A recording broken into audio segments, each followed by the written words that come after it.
Good morning, Liz. How are you this morning? Good morning, Callie. I'm fine, thank you. I think I'm a little warmer than you are. Yes, I have two jumpers on. It's that cold here down in New Zealand. And Oh, it's warm enough here that I'm in a summer dress and still too hot. So stop fighting. Thank you so much for coming on, Liz, and my huge apologies for yesterday and for anybody who was getting ready to watch the interview and missed it. You didn't miss anything because having been ill on Monday, I honestly thought that yesterday was Tuesday and not Wednesday. So thank you for being so flexible, and it's so lovely to have you back on you're, Learning Inspiration. you're welcome. Right, let's get right into it. Liz.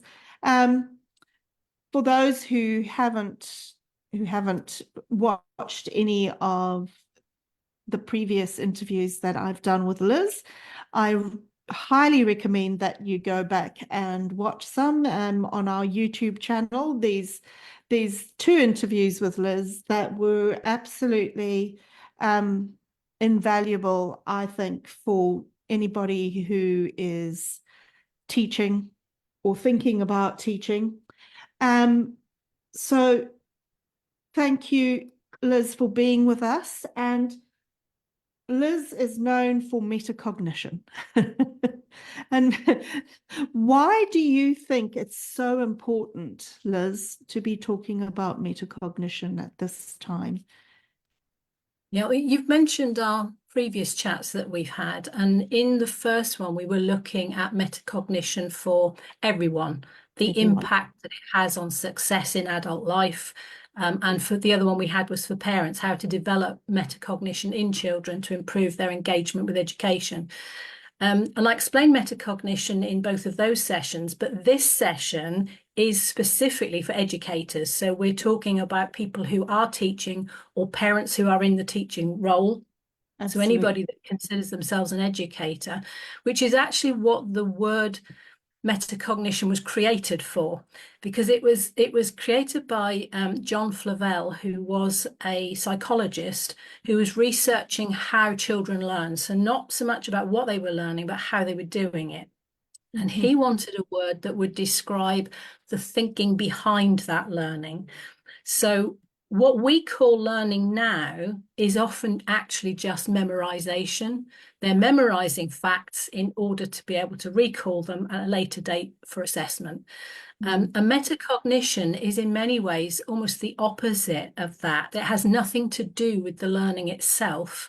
It's all about the effectiveness of how that learning is happening. So we need to be able to work out if the way we're approaching a task is being effective or not. And then analysing the results that we're getting from thinking that way, and then recognising when we're not on the right track.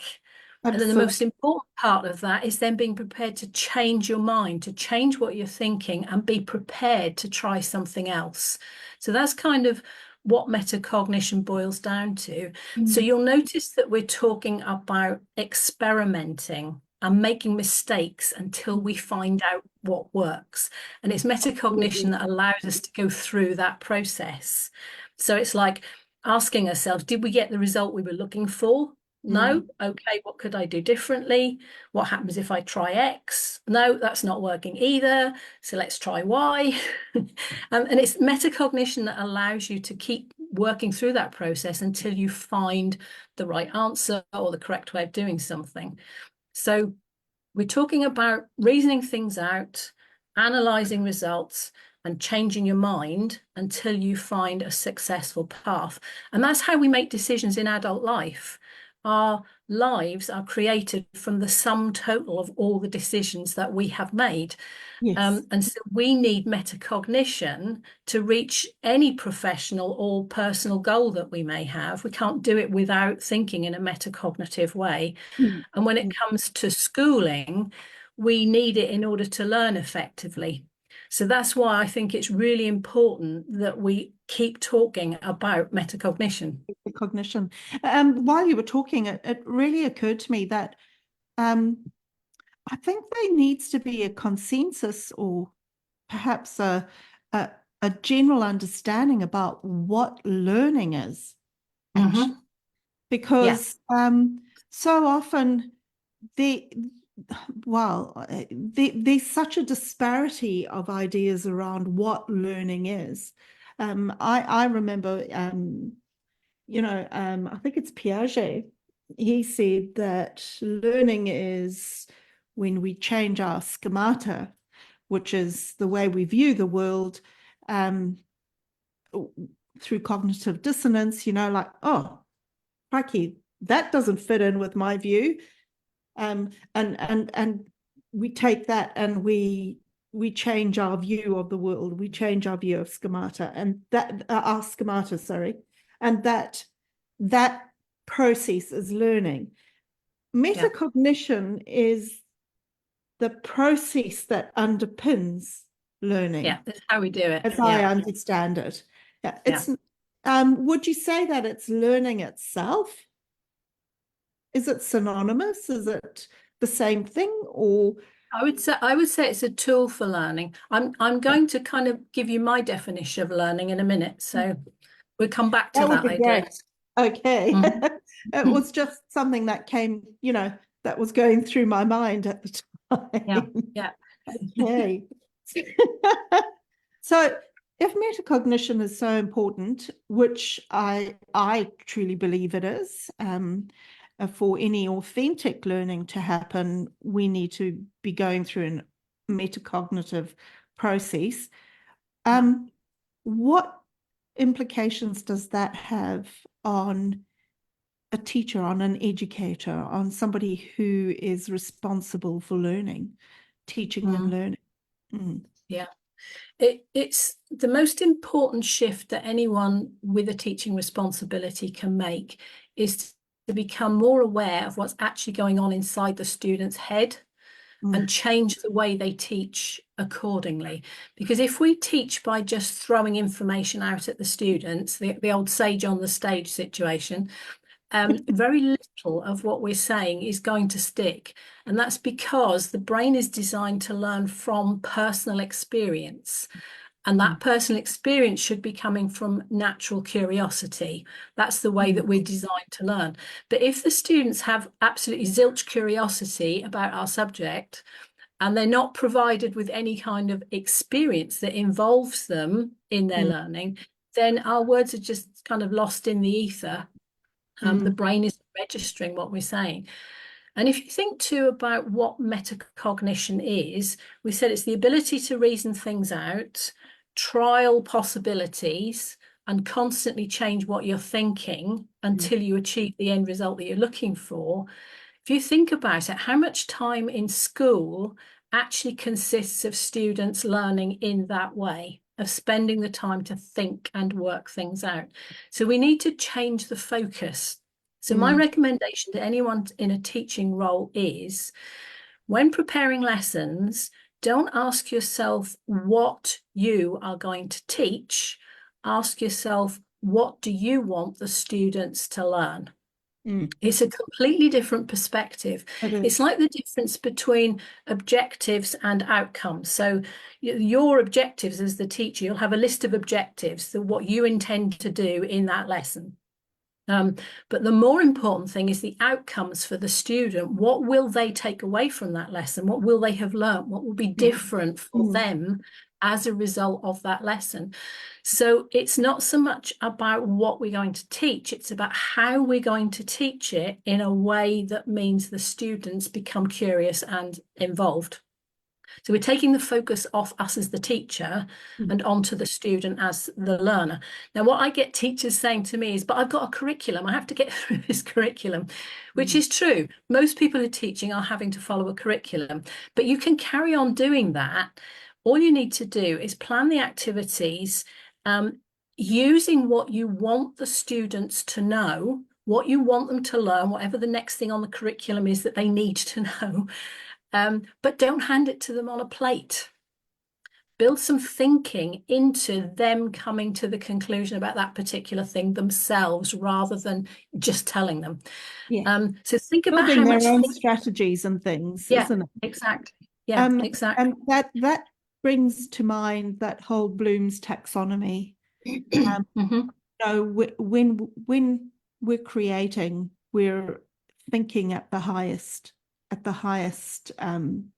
level of thinking, and metacognition is what facilitates creation, as in creativity, because you're solving a problem, you're thinking of a creative way to do something else, or to create something, or to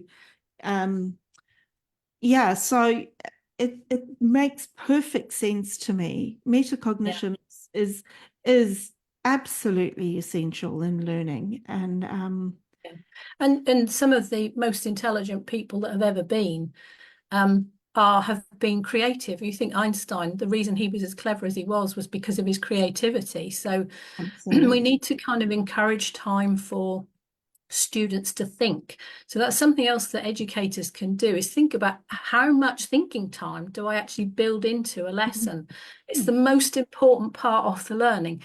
So we need to give students time to wrestle, if you like, with an unfamiliar concept, so that they learn through engaging with it in order to understand it, rather than us just telling them and then memorizing it for future reference.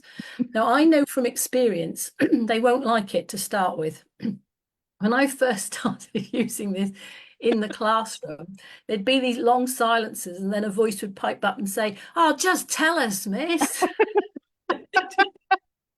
Well, that's also because they're so used to being told. Exactly. They're not used to working stuff out for themselves. But what I found was, once they got used to the idea, they actually became excited by the prospect, and they engaged on a completely different level. So what it means for those with a teaching responsibility is this need to become more student-centered, to think more about how the students are processing the information, and exactly how they're going to learn what you want them to know, but in a more independent way. So they're independent of you for their learning.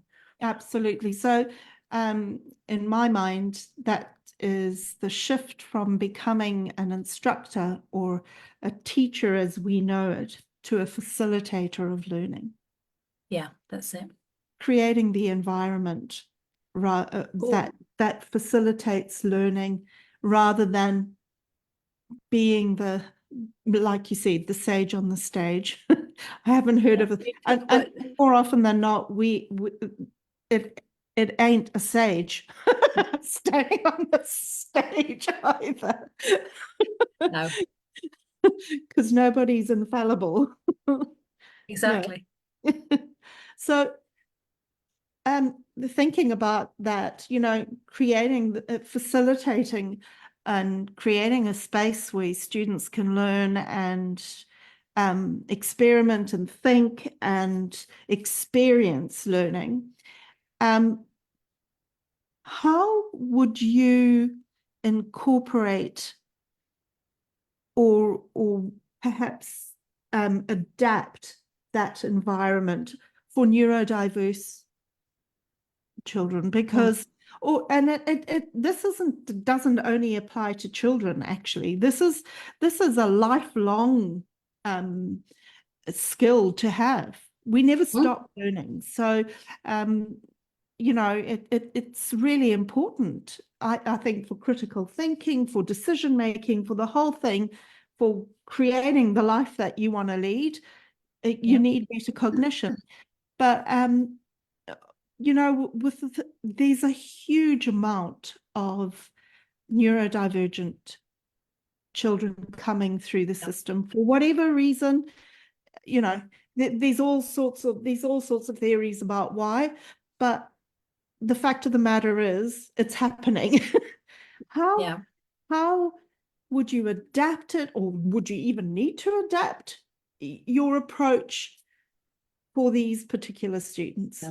It's a really good question, because I would say that as well as those who have specific difficulties, there's still also a large percentage of students who are struggling because of the way that we are teaching them, particularly that more formal way that we teach them as they get older. So inclusivity becomes really important to ensure that every child can make progress in education. And that boils down to the attitude of the teacher and, as you mentioned, the environment we create within which they learn. So to explain, sorry, frog at the moment. Excuse No me. worries, it's early in the morning. Yeah. If we think back to what we were saying earlier about what learning actually is, for me, it boils down to the stages where, firstly, the child or an adult, but somebody has to believe that they are capable of engaging with whatever it is that they're going to be learning. They also have to be prepared to face challenges, because the whole point of learning is you're facing something new and different, and that's challenging at times. Especially for neurodivergent children too. Yeah, exactly, yeah. And also, because we're engaging with a challenge, we need to make mistakes. We need to trial and error it to get to the end place of getting it correct, or finding the right way of doing it. And then when we do, we need to practice it in order to master it. Now, what's interesting is that if we think about when we're little, small children will do all this automatically. They will plunge into things believing that they can do anything. They then find that it's more difficult than they thought it was going to be. But they face the challenge. They don't stop and go, oh, this is too difficult. They just plunge into the challenge. They will make all the mistakes. They'll trial it over and over again until they get it right. And then when they do get it right, they'll practice it. And then they come running to you and go, look what I can do, look what I can do, because they've mastered it. And they've gone through that whole process without being embarrassed or ashamed about getting things wrong. And students in school have to follow that same process, but by then they've often lost that natural inclination to just follow it without worrying about the consequences.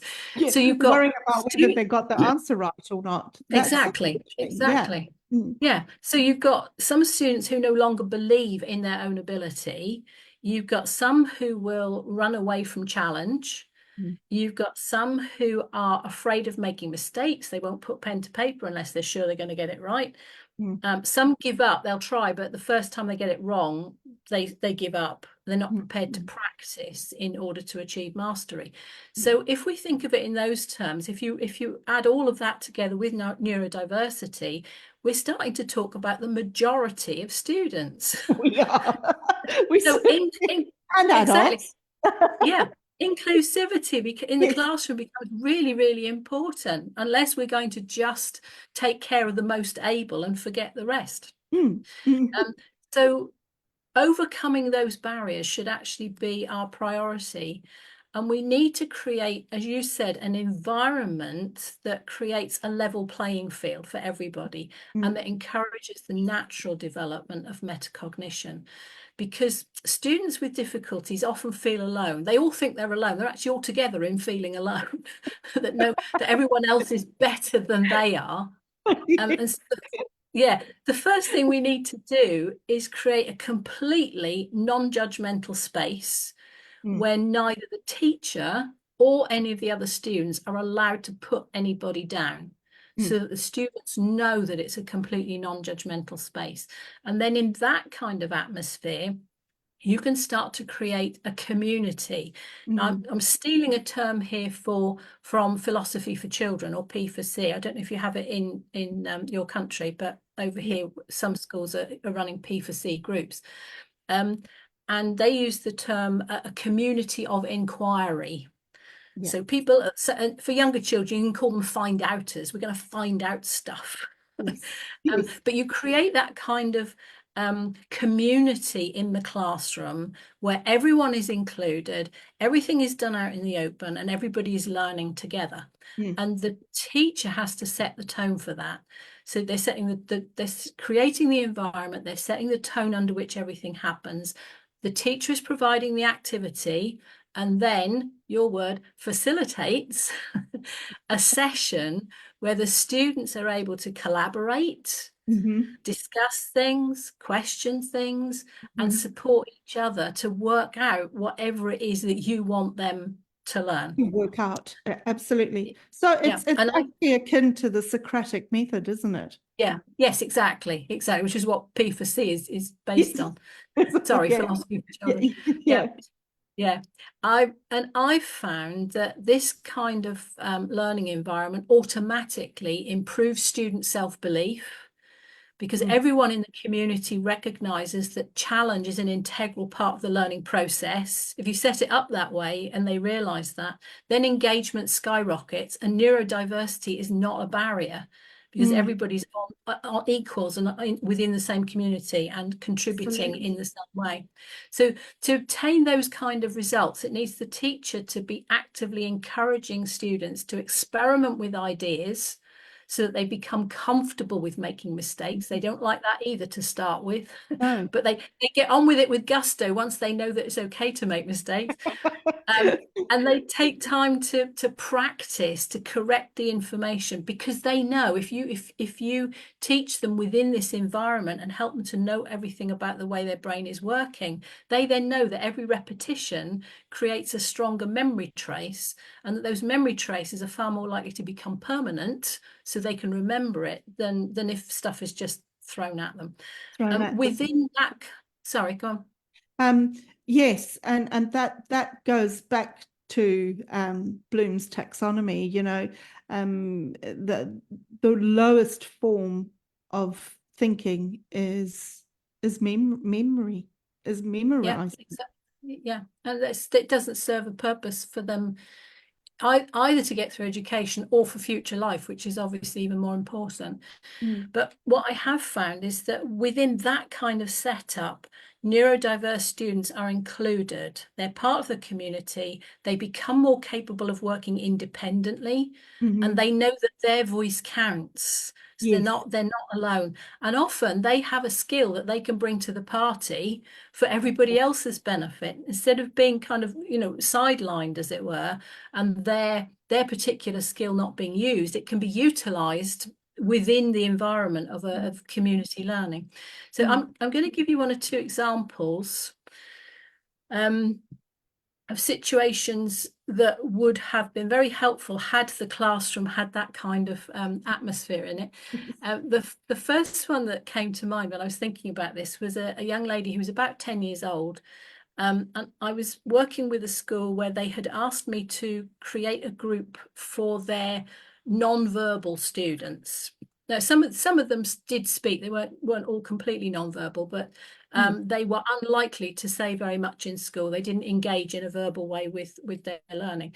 And so I was asked to run a philosophy group in that particular school for their non-speakers, they called it. And I'm going to have to cut long story short, because we don't have the time to tell the whole story. But within that environment of the P4C group, they are all equal. They're sat in a circle. Everybody has the right to speak. Everybody respects everybody else. Everybody listens to everybody. It's that kind of environment. Now, what happened when this young lady came to the first session, I was told later what happened when she went back to class, was they were doing a maths lesson, and they had worked something out, and the teacher said, does anybody want to come up and show everyone on the board how they worked that out? And she apparently jumped up and went, I will. And the whole class gasped. They were like, what? She doesn't normally speak, let alone jump up and want to go to the front of the class and explain what she's been doing. But that's all it took, was being in that group to just open her up and realize that she did have a voice, as it were. Yes. And it made me think, what if the classroom had been the kind of community that we're talking about? She would have started to flourish a lot sooner.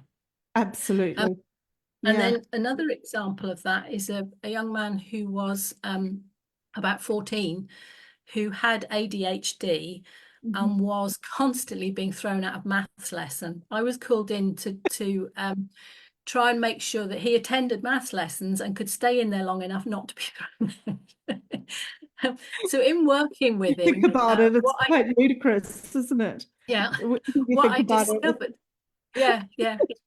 What I discovered was that his problem was actually he was scared of the maths. His brain didn't compute when it came to numbers and so on. So I did quite a bit of work with him. In our first session, he couldn't even sit down. He was like, up and out of his chair and walking around the table and then down again, then up and down. And I allowed that because he needed it. I thought he doesn't know me. He doesn't even know who I am. But bit by bit, as we worked, he was sitting down for longer, and eventually he was sitting throughout the whole session because he was becoming less and less scared of the maths. Yes. Because I was showing him that he could actually do it. And then eventually he got so he could stay in a lesson, and the teacher was thrilled with the fact that he didn't have to keep throwing him out. He settled down enough. It wasn't just the ADHD, it was the fear of the maths and absolutely. the wanting to be away from a situation that was feeling really frustrating for him. Yeah. But the greatest thing for me was that they did and it was an in-class test, but he came rushing to me with this piece of paper like, look, he said, I actually got some marks. Because previously he'd just been putting down any old thing and getting zero every time. He didn't know what the answers were. So he hadn't got them all right by any means, but he'd actually got some of them right and knew what he was doing. And he was so thrilled with that. But again, if you think about this community environment, those issues could have been dealt with better within that environment. And again, he would have flourished sooner. And then the other one that came to mind was a young man who was about 15 who had brain damage as a result of a brain tumor when he was a child. And the combination of the damage from the tumor and then the subsequent treatment had left him obviously unable to think in the same way as someone his age would normally do. So he seemed much younger than he was, and presented in a similar way to someone with autism would do. I worked with him for a while. He started to make progress because he hadn't made any progress at all. And he was starting to make progress. And when it came to the summer holidays, his parents came to me and said, because I'd been working with him in school, they said, could you possibly work with him during the summer? Because we don't want him to lose the progress he's making with your help. So, would you mind coming to our home and working with him? I said, no, that's fine. But then I said to them, well, if we're going to be doing that, would you like me to work with him on his handwriting? Because his handwriting was like almost non-existent, but like a very small child's writing, mix of capitals and lowercase letters, written on the diagonal, spacing all wrong, all different sizes, that kind of thing. So I said, yeah, very familiar. His mum said to me, it's fine. So it's very kind of you to offer, but he had a whole year of therapy to try and help with that. And then what they said to us at the end was, there's no point because he just doesn't have and never will have the fine motor skills required to write, in the way that we would like him to. So I didn't work with him on his writing.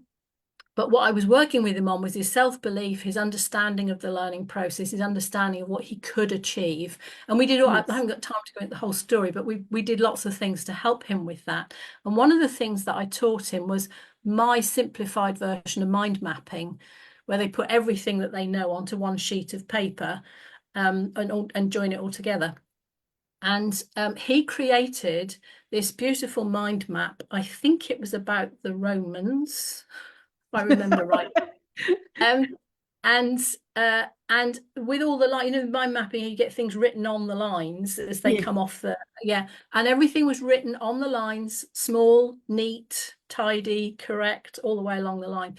And I showed it to his mum, and she would not believe that he had done it. And when I reassured her it was his, she just burst out crying because she said, I wish I'd believed you when you said that he was capable of it. Because that's the thing, is I never let the student think that I don't have the same expectations of them as I do of everybody else. There's high expectations all the time, and I believe they're capable of whatever I feel that they can do. I obviously don't push them beyond what I think they can manage, but he'd had it in him. Never mind the fine motor skills. He was able to write And he was able to learn in a way that people had not recognized up until that point. So you imagine again this whole environment in the classroom. If we'd had that community in the classroom where everybody was involved, where everybody helps everybody else, he would have made progress much sooner. So I think those are kind of give you an example of how in each of those instances they all learnt to believe in themselves to start Yes. with. Then they understood more about the learning process, which enabled them to find out where they were getting stuck and how to overcome their barriers so they could move further through that process. And that puts them in a position to think more metacognitively. And once they were able to do that, they were then each of them, the other thing here is that they each took more responsibility for their own progress. That's exactly what I was about to say. Yeah. Until they take the reins and take responsibility, you can't expect anybody to actually learn with any consistency or authenticity, because it's all about you. You know, it's all about you. It's got nothing to do with anybody else, really. Yeah, and I think that's the mistake that some people make, particularly in schools with metacognition. They think it's something that teachers can take and apply in the classroom, whereas metacognition is about what's actually going on inside the students' heads. You can't apply that. You have to help them to develop it. You can't get into their brain and fiddle around and do it for them. No, exactly. So in answer to your question, then I would say that neurodiverse students are just as capable as anyone else of making progress if we create an environment that includes them more effectively. And I totally agree with that. I found that the best results that I've had are actually from a neurodiverse class. That they put all the neurodiverse kids together, and I happen to be leading the classroom, and I'm very much more a facilitator than I am a teacher as such. And the results that came from that environment, that family feel, that natural way of learning, that pushing the boat out and saying, okay, now you need to paddle because I'm not in the boat with you. Actually giving them that experience. We had, well, we took the lowest 5% of the intake into the classroom, and by the time they left in 2 years, because we have a strange system here called the intermediate system. So for 2 years in some schools, for 2 years it's pre-teens before they go off to high school. They're in this school. So I would have them for 2 years. By the time they left, they'd be going into accelerate classes at high school. And it wasn't just 1 or 2, it was quite consistent. And obviously we had those who had particularly debilitating disabilities, but they were still able to be part of the learning and contribute and create stuff for themselves. So I'm the biggest fan for metacognition. And it's great to hear somebody talking about it in such a lucid way, you know, because like you said, there's a misconception that it's thinking about thinking. It's not thinking about thinking at all. Metacognition is actually the bedrock for learning. Yeah, you know, exactly. And that's what the word metacognition means, is cognition is all the skills we need to learn. to learn. Yeah. And the meta means going beyond. It's the Greek word going beyond. Beyond. Yes. What's happened is there's been a confusion about two different languages. The Greek word meta means going beyond, and that's the one that John Flavel was using when he created the term metacognition. But there's a Latin term meta, which means something turning attention on itself, which is where the thinking about thinking has come from. But in fact, what John Flavel meant, and what we really need to focus on, is this idea of going beyond the learning. So if we have to translate it as something, thinking about the learning is much more appropriate than thinking about thinking. Thinking, absolutely. Yeah. So we've got all this facilitation going on and things are really humming in the classroom. How do you know, what are the signs that any one student is actually beginning to think metacognitively or learn through metacognition? What does it look like? Yep. Yeah. There's a few different characteristics that you would see.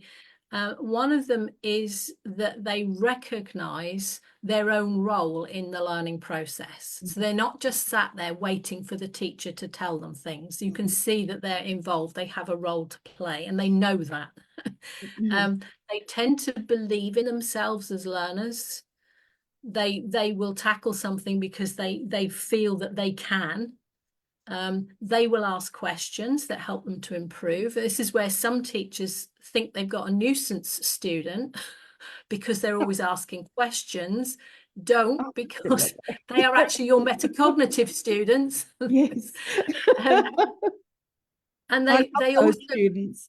I love yeah. And they also recognize challenge as an integral part of learning. They don't turn around and run away when something becomes challenging. I mean, they don't always sit and rub their hands and, oh, I love this. This is a challenge. Some do. Excuse me. Sorry. But they will face the challenge and realize that is a part of that learning process, which means that they're prepared to leave their comfort zone. So you've got some children that are constantly backtracking back into their comfort zone because it seems too difficult or too uncomfortable. So we need to help them learn how to come out of their comfort zone, because they can't learn inside there. When they're shut down like that, they won't learn. So we have to help them to understand that level of discomfort is purely because they don't know it, that it's normal to feel uncomfortable, and you just have to work through it. So metacognitive students already are able to deal with that stress of leaving the comfort zone. They know the value of making mistakes. They're happy to make them and will make as many as is necessary. They are constantly striving for improvement. So that's a good sign that someone is not thinking metacognitively, is if they don't seem to have any desire to improve. I'm done. I'm done. Finished. They will also appreciate the need to practice in order to achieve mastery. They're happy to repeat things. They change their thinking so they can get different results. They recognize when they need to change what they're thinking. And so they're in control of their own progress. And so they will use the teacher as a facilitator. So they will use the teacher as a sounding board to check that they're on the right lines, but they'll do a lot of the work for themselves. And the thing is in order for all students to achieve those characteristics, we have to support the development of metacognition in the classroom, because many of the students that come to us don't have it yet. We haven't got time to go into all the details of why, because there's, like you were saying, there's an increase in the number of neurodiverse students. There's lots of reasons why children, young people, and some adults have not developed metacognition. Everything I've mentioned so far will contribute to that naturalization of metacognition in the classroom. But schools are often stuck in the more formal approach to developing metacognition. So the most common thing that schools will do is use the reflection model. where students are encouraged to look at what they're doing in the planning stage, the monitoring stage while they're actually working, and the evaluation stage afterwards. And what happens is that students are encouraged to ask themselves a series of questions. There's one set of questions for while you're planning, another set of questions for while you're monitoring what you're doing, and another set of questions for evaluating your work afterwards. But that only helps those who have already started thinking in a metacognitive way. It's confusing for students who are not. And for me, one of the worst questions I've seen in relation to this is, what don't I know? How do you know what you don't know? Yeah. And I think it's just badly worded, actually. I think what they mean is along the lines of, what information is missing? What would it be helpful for me to know more about in order to be able to do this? But this just you can imagine, you know, a neurodiverse child being asked, what don't I know? It's just going to go. So it's like, it would make anybody go, if you think about it. It would be. It would be. So unless we've introduced the concept of questioning at an earlier stage and created an ethos in the classroom where questions have become an integral part of the learning, then that's too much to just go straight in with that kind of more formal way of helping them think in a metacognitive way. So as part of that open community-based learning that we've been talking about, where the students are learning through collaboration, we can introduce questioning in a different way. So instead of just throwing them at them, a lot of schools give them templates with all these questions on. So they just start asking themselves the question.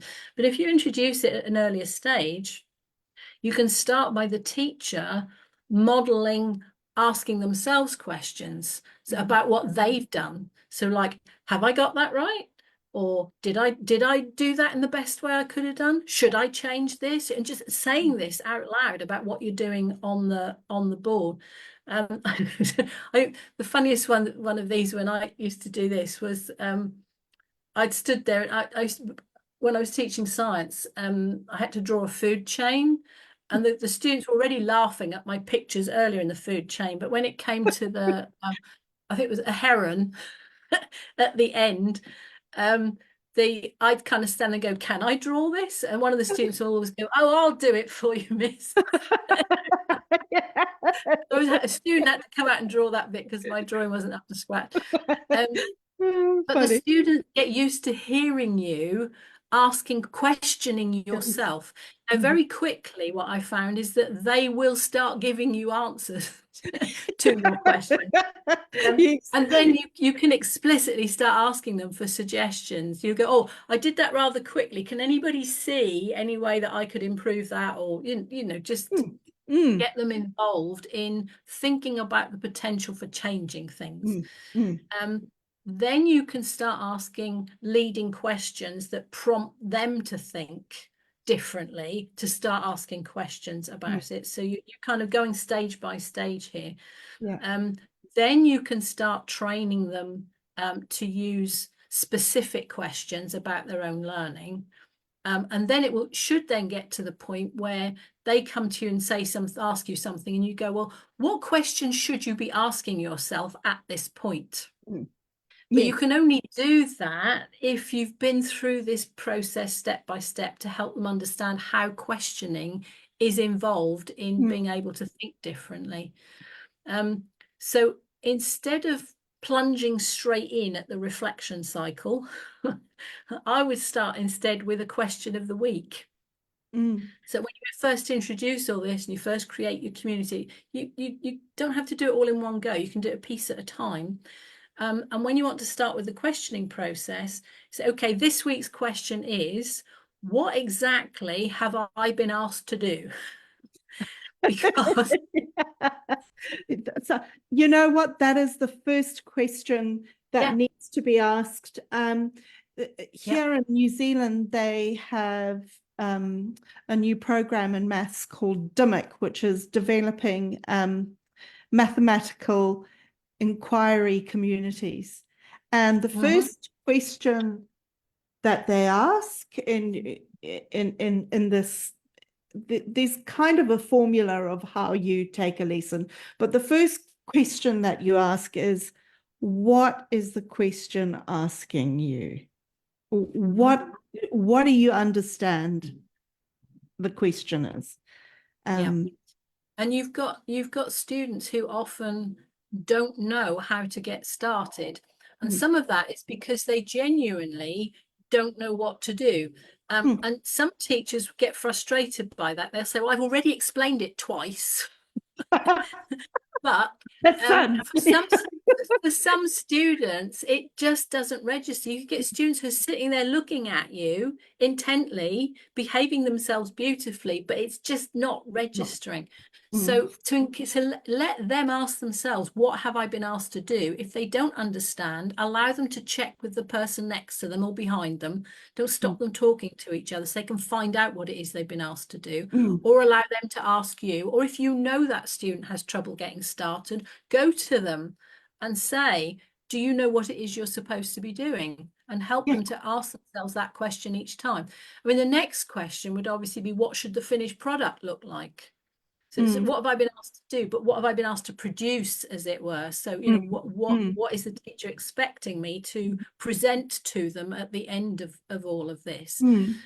So we can gradually add those questions on. So you don't let the questions go. So on week 1, it would be, what exactly have I been asked to do? Week 2, it'd be, what should the finished product look like? But then we add on. So don't forget the first 2 questions you need to be asking yourself. But this week's question is, you build up gradually that ability to question what they're doing. So let them practice each one first, and then help them to build up that kind of store of useful ones that will help them with that personal reflection. And then what you're doing is you're naturalizing metacognition as you go, if you like, in the classroom. And then you should start to recognize more of the characteristics of metacognition in your students, and you'll find that they start to make more rapid progress as a result.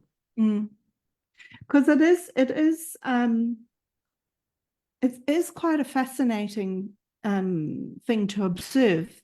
There's, well, like anything, you know, there's this challenge and they don't seem to be getting anywhere, and there's often a resistance to doing it differently, and then all of a sudden it's like everything clicks into place, and it's exponential, the growth in learning and skill development and stuff. And it depends. And it depends what it is that they haven't registered. It's usually either a lack of belief in their own ability, or not understanding the learning process, and therefore they're not sure where they're stuck, or not realizing that they have a role to play, that they are part of that process. You just reminded me of an experience I had with a young lady who was, she was described to me as being on her own planet. Aren't we all? She seemed to not fit anywhere. You know, she wandered around, she attended lessons, but didn't seem to be part of anything and didn't engage with anybody. After I'd worked with her for a while, she struggled a bit. She had quite slow processing, but she was more capable than everybody presumed her to be. But it was after we had done a session on, because my learner success pathway that I used with those students involved this process of helping them believe in themselves, then helping them to understand the learning process and how they were involved in it, or how they what they needed to be able to get through it, and then their involvement in it. We'd kind of got to that stage, you know, helping her to see her involvement in it. And the next session, she came with this stuff. She laid it out on the table. She said, look what I've done.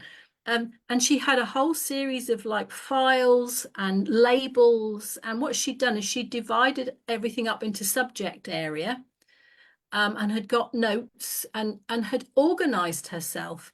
And it's because for the first time she realized she needed to do something. She hadn't registered that she wasn't supposed to just sit there and have it all wash over her. She actually had to get involved, and it was a new idea for her. And it, as I say, it resulted in her organising herself Organized. with all this so that she could get herself involved, which was Yeah. great. It's amazing what it triggers Yeah, that's what made me think of it. You were saying yeah, about them yeah, understanding what their needs are. yes, Yeah. yeah, absolutely.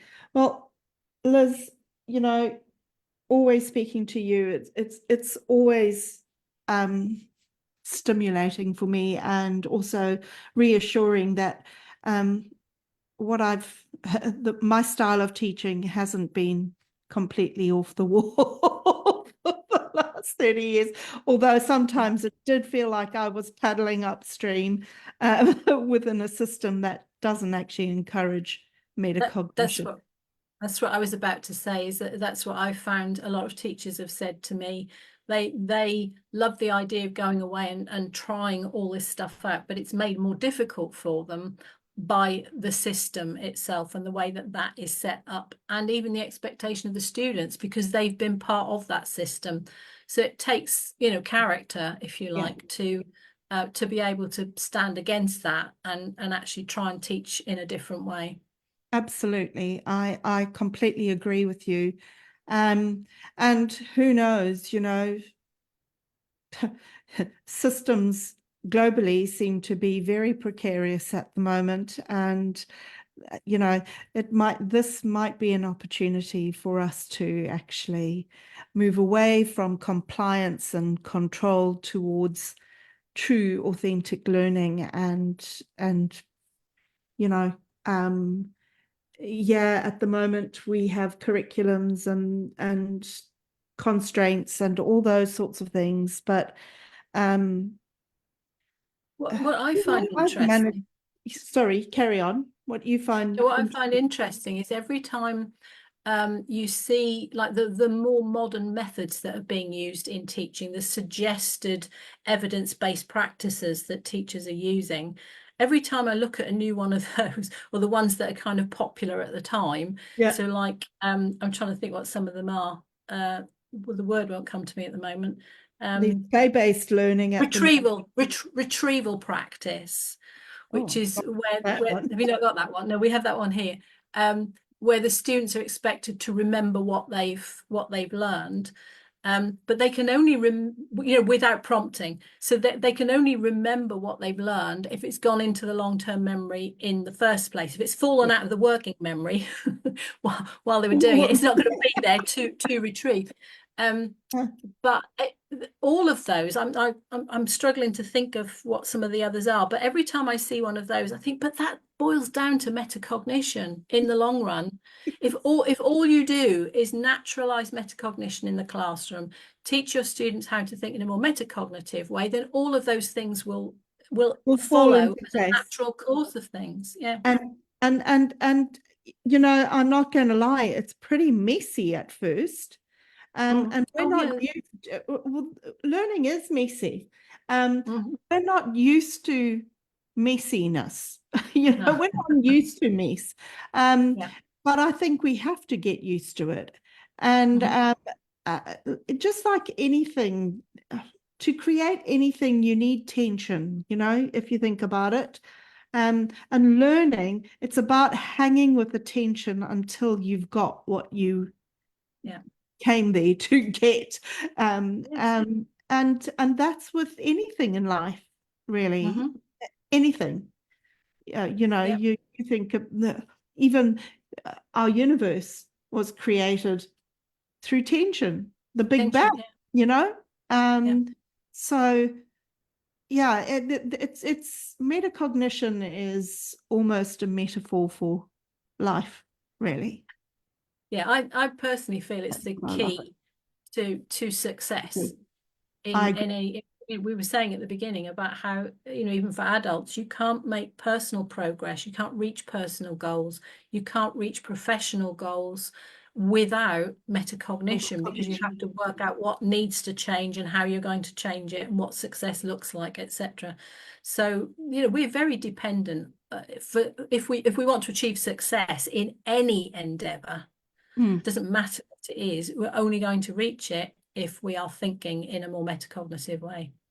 I absolutely agree. And the amazing thing about it is if you're teaching and learning in a metacognitive way, it becomes a very holistic thing, because you develop emotional literacy, you develop, an understanding of who you are, and what you're capable of.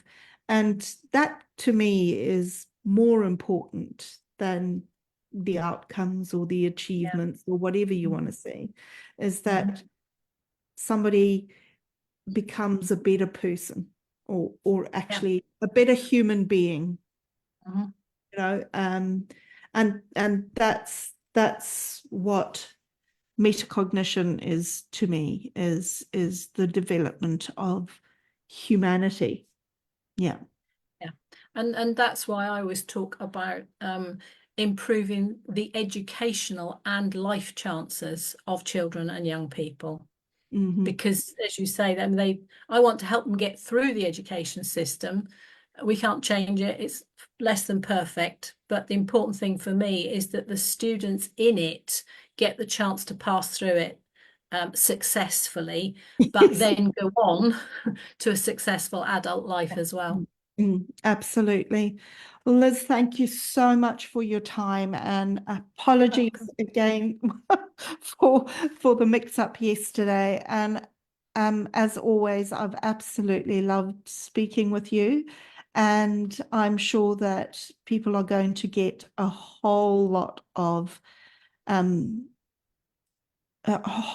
ideas and learning out of this particular podcast. That You're welcome, Callie. I've enjoyed it too. Information. It's so lovely. So